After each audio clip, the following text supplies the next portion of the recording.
the problem with you is you're whining like a little fucking baby. What's going on, fam? It's your boy, Papa Swolio, back with another episode of Ask Papa Swolio. Remember, ask your question in the comments below with the hashtag AskPapaSwolio, and I will get to them as soon as I can. Just drop them right down there. Drop.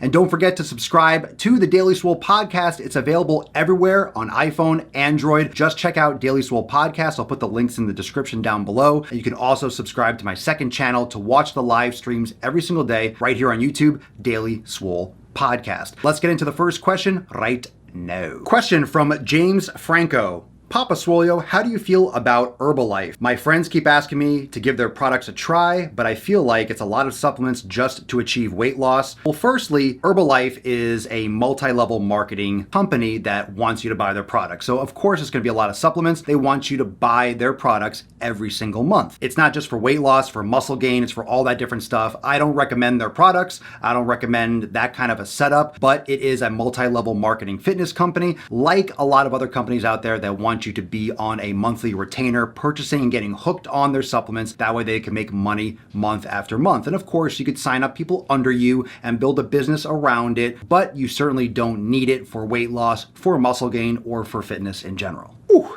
it is freaking hot in here. Question from Zachary Renderer. Papa Swolio, I have heard some talk lately that BCAAs could be hurting gains. Should I still use them, or should I switch to EAAs, which are essential amino acids, or stop use altogether? They're not going to hurt your gains. They're just not going to help you make gains. You do not need to consume branched chain amino acids. You get plenty from food. Supplementation may only really benefit someone who's doing extreme endurance training or someone that has specific medical conditions. But for the average person trying to build muscle or lose weight, BCAAs are just a waste of money in my experience and in my opinion. Question from Ida Bjorklund. Apologies if I butchered that one. Hello there, Mr. Swolio.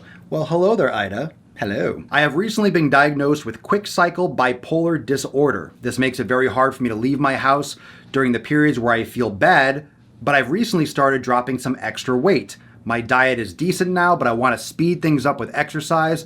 What would I recommend for someone like you? I would recommend really getting into your nutrition. Now, I'm no medical professional in that sense, and I'm not going to diagnose you with anything, but there is a lot to be said for mental health and the quality of your mental state with your nutrition, that gut-brain axis. So I would recommend looking into my content about the elimination diet. I would start really treating your nutrition, putting it under this type of microscope, under this type of lens in terms of how it affects your mental health and how you feel. So in addition to a guided meditation would be fantastic, nutrition, meditation, yoga would be amazing for you, especially from what you told me here. So I would definitely take a closer look at your nutrition. Question from Nessa W.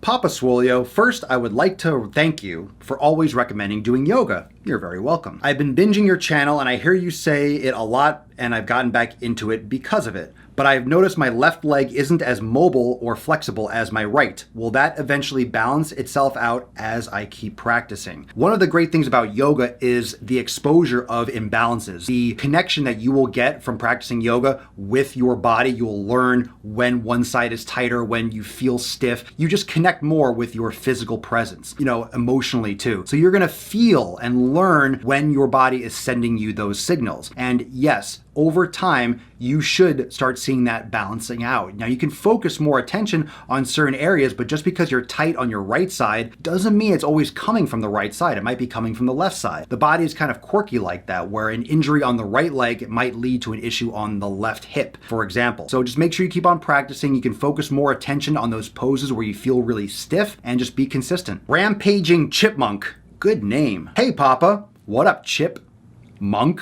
What up? What is your take on lean bulking? I know that is a very general question, but what is your concept on lean bulking as a whole? I think it's totally possible to put on mass slowly. It's also possible to put on mass in a faster manner by eating more of an excess caloric intake, for example. You're gonna bulk by eating in a caloric surplus. If you eat in a surplus of 200 or 300 calories, it's going to be slower, more incremental. And it's possible that you will put on less extra body fat. If you're eating quality foods, you don't need 1,000 calorie surplus, a 2,000 calorie surplus. You don't need to dirty bulk. You'll put on a lot of weight, but you're also put on a lot of body fat because your body doesn't build muscle that fast. If you give too much of a caloric surplus, your body just has a ton of extra energy that it can't possibly use for rebuilding tissue. It has more than it needs, and it'll pack it on and save it for later. So if you're trying to put on mass slowly with minimal extra body fat, just don't do that much of a caloric surplus. Question from Jenna. Enough J's or N's? Sheesh. Papa Swolio, first off, I love the channel. Well, thank you, Jenna. I appreciate it. Very refreshing to hear a genuine and honest voice in this genre of YouTube content. In your last video, you addressed the scale,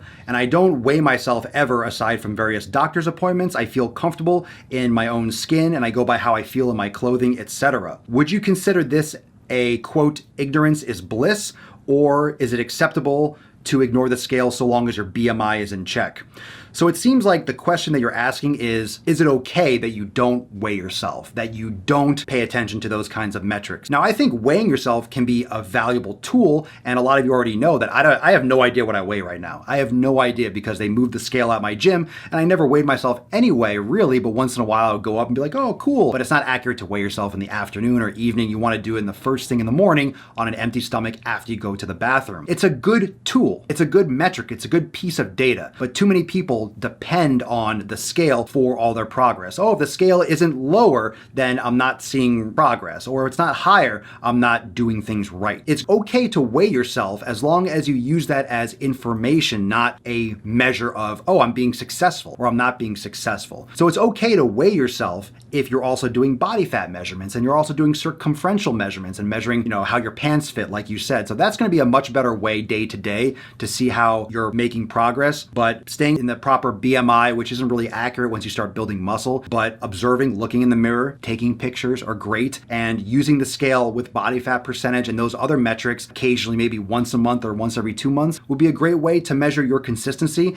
if you have goals like that. But if you don't have goals like that, then you don't really need that information. As long as everything checks out and you're within healthy ranges, sounds like you're good to go. Question from Moose92411. Papa Swolio, what have you found to be the biggest benefits of cold showers? I personally do like cold showers, especially in the summer, although I can't really get my shower cold enough to really offset the freaking sweltering heat in Florida. But ice baths are great. I personally like the sauna. I do the sauna every single day. I make it as hot as I possibly can. I pour water on the rocks and shit like that. The sauna that I have access to doesn't get super hot, but it gets really hot. I'm drenched, I'm dripping, and that kind of heat and that kind of exposure to heat for the anti-inflammatory properties has made a massive difference in my mental wellness and also my physical health, like my joint health, my strength, just like my recovery times. I love it, and I would recommend that to anyone. Question from Winona Rosado. Papa Swolio, do you think 1,000 calories is too little for a 5'1", 171 pound, 23-year-old sedentary female for weight loss? Here's the thing with this. 1,000 calories I think is too low for any adult, male or female. But what you said here that makes the biggest difference from the entire question is not even the question that you were asking, it's the part where you said sedentary. Why the fuck are you sedentary? Why are you a sedentary female? Be a non-sedentary female. Work out more, exercise more, do yoga, get moving, and you could eat 1,500 calories no problem and still lose weight. There were a couple replies under this, which I'm not going to post up here. Someone was saying that yes, it's too low, and you mentioned, Winona, that you were losing weight with whatever X amount of calories and you hit a plateau. Well, what are you gonna do? Go to 1,000 calories, keep losing weight, plateau, and then go to 800, 750? It's not about how many calories you're eating at this point, it's about your energy expenditure. So in my opinion, 1,000 calories is too low. You should up it to at least 12 to 1,500, and you should be exercising regularly, lifting weights, doing yoga, doing something physically active every single day, and that will help you lose weight. You'll break through those plateaus and you won't be devoid of nutrients. One of the problems with extremely low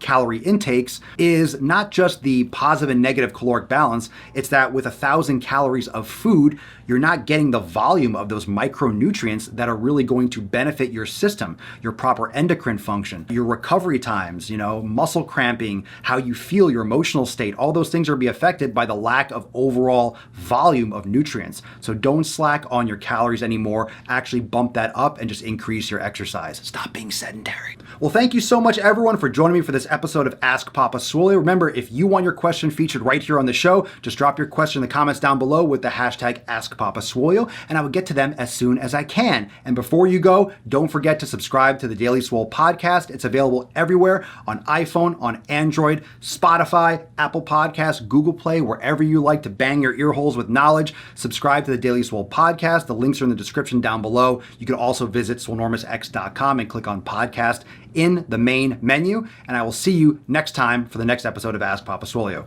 Peace. Click the link, motherfucker! Click the link! Click the link! Watch another video, like and subscribe. I know you want to. You know you want to. Come on, everyone knows you want to. You love Papa Swolio. You love the man bun. You love the sick bugging gains. You love it. Oh, oh, oh. You love it. Oh, oh, oh, oh, oh, oh.